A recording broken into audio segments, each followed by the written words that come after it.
there, everybody! Who's ready for a spooky Halloween story? Well, not me. I was born to sing. I'm a Billy Joel man myself. Whoa! You may be right. You may be crazy. Oh, but it just might be a lunatic you're looking for. Hey, Bonesy! I'll see you later. Okay, everybody, Bonesy's comfortable, and I'm going to read to you a spooky story for our spooky Halloween weekend. It's titled Ghosts for Breakfast, and it was written by Stanley Todd Terasaki, and it was illustrated by Shelley Shinjo. And this is a story that takes place about 100 years ago in Central California. In the late 1800s, Japanese families came to the United States from Japan, and they started farming in California, and they set up farming communities. And this is a story about Stanley Todd Terasaki's grandpa. It's a story that really happened to him. A spooky story. So here we go. Ghosts for Breakfast. Pun, pun, pun, pun. The pounding at the door shattered my family's peaceful evening. Pun, pun, pun, pun. Who could it be at this time of night? I saw Mama's puzzled look as Papa opened the door a crack and peered out. Ah, Papa sighed, the troublesome triplets. Papa opened the door, and Mr. Oh Me, Mr. Oh My, and Mr. Oh No stumbled in. Oh me, said Mr. Oh Me.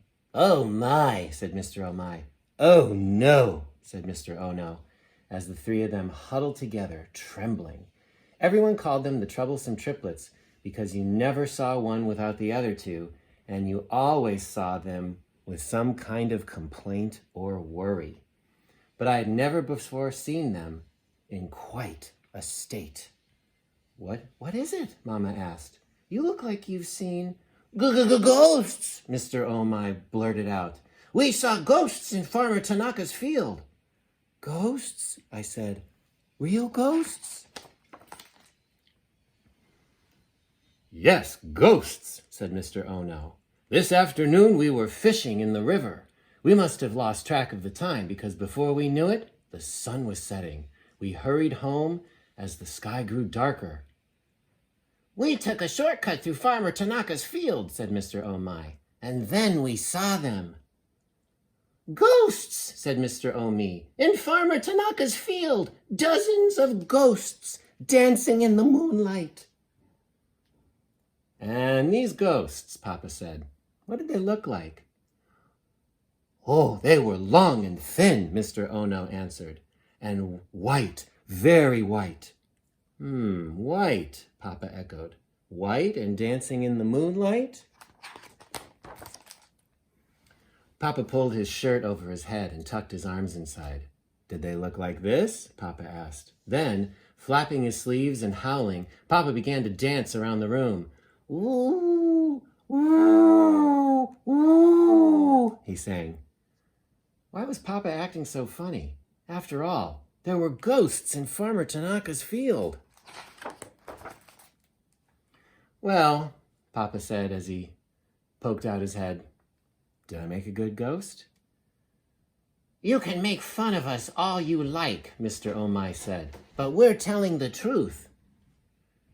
It's only a matter of time before the ghosts overrun the whole countryside, said Mr. Oh No. Who knows what terrible things they'll do, said Mr. Oh My. Please help us. All right, Papa said. Let's get to the bottom of this. Take me to the ghosts. To the ghosts. Oh me, oh my, oh no, all the triplets said at once. We've had enough ghosts for one night, said Mr. Oh My. You go. We'll stay right here and wait for you. Papa sighed. Very well, I will go see these ghosts of yours. And just to show you that there's nothing to be afraid of, I'll take my son with me. Me? Papa wanted to take me to hunt ghosts?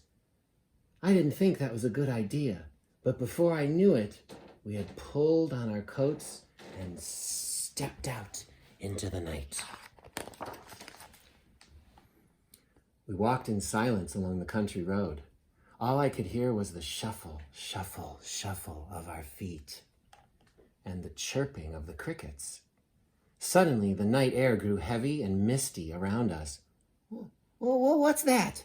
I asked. It's only the fog rolling in from the sea, Papa said. Only the fog, I repeated to myself. Soon the fog became very thick, thick as bean paste soup. Papa, I said, I can't see a thing. I moved closer and took his hand. It felt warm and rough. And then I heard it. Ooh, ooh, ooh. What was that? I asked. It's only the wind whistling through the trees, Papa answered. Only the wind, I repeated. As we neared Farmer Tanaka's field, I was gripping Papa's hand as tight as I could. The howling grew louder. Ooh, ooh. Papa, I cried, let's go back. Shh, you'll scare away the ghosts, Papa whispered as we left the road and began crossing the field. And then, through the mist, I saw something. It looked like, no, it couldn't be, but it was. Ghosts! Hundreds of them, long and white with horrible green hair. They were dancing slowly in the wind, and we were walking straight toward them. Ooh! Ooh!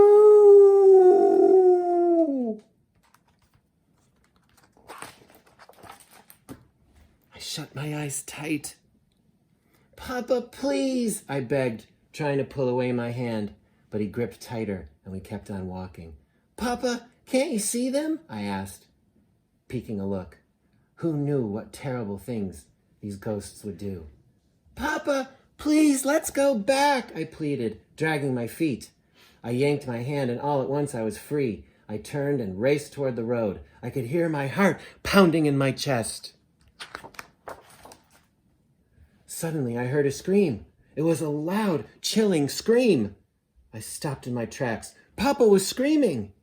Papa! Papa! I shouted. What are they doing to you? When I heard another scream, I knew what I must do. I turned and ran back through Farmer Tanaka's field, back through the fog and darkness, back to Papa, who needed me, back to those terrible, horrible ghosts. Papa screamed again. Wait, this sounded different. It wasn't a scream at all. No, it sounded more like a laugh. Papa was laughing? Ghosts! When I reached Papa, I couldn't believe my eyes. There we were, standing in the middle of daikon, I cried. All around us were dozens of long, white daikon radishes dangling in the wind. Ooh, ooh. Here are the ghosts, Papa said. Daikon that Farmer Tanaka's wife has hung out to dry. Just this morning, she told Mama to come get some. They're ready to be picked. Back home, I tried hard to keep my smile from showing on my face as I entered the house. Oh my, said Mr. Oh my. What happened? Did you see anything? Yes, as seriously as I could. We saw ghosts. Oh my, said Mr. Oh my triumphantly. See? We told you it was true. Oh, yes, we saw them all right, I said. Not only that, we caught some and brought them home with us. Brought them home? Here? Oh no, said Mr. Oh no, wringing his hands. Where are they? Papa has them outside, I said. But don't worry, he has a good hold on them. They won't escape. As the triplets closed their eyes and slowly looked away, I threw open the door. In marched Papa with an armful of daikon. Here are your ghosts, Papa announced as he tossed one long daikon after another to the triplets. Ghosts! Pun, pun, pun, pun! A few days later, during breakfast, we heard someone pounding on the door. Who should it be but the troublesome triplets? Good morning, Mr. Omai said cheerfully. Bowing low, Mr. Omai said, Thank you for helping us. In appreciation, we have brought you this, said Mr. Oh No. He set before us a covered bowl wrapped in a cloth. Mama unwrapped the bowl and lifted the lid. A strong, sweet smell filled the air. Ah, pickles, Papa said. Pickles made from the daikon. Thank you, Mama said as we helped ourselves. She took a bite. Delicious. Best ghost I ever ate, Papa said as he bit into one of the crunchy pickles. Ghosts for breakfast, I said, and we all laughed. So, I hope you enjoyed that book, everybody. It's really interesting to realize that people from all around the world came to the United States hundreds of years ago. People from countries all around the world. So, I hope you have a really happy, safe, and spooky Halloween. Hey, Bonesy, put that down. Now, even though that was a good story, you didn't really think I was gonna let him not let me sing again, do ya? So, here we go. Oh, when will you realize Vienna waits for you? Bonesy,